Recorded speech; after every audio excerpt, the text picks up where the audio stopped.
Can we add music to WhatsApp status? Today we've got an awesome tutorial for you.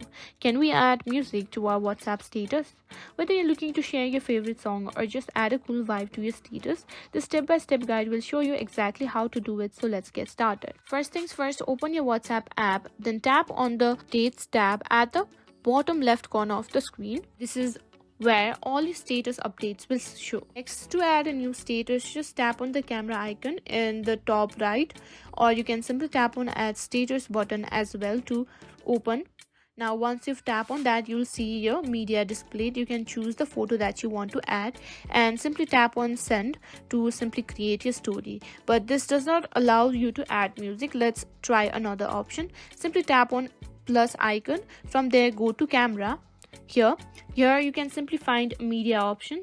Simply tap on that and find whether we can put music or not. As you can see here is no option for music. So as of now, you can simply put photos and videos to your status but not a song.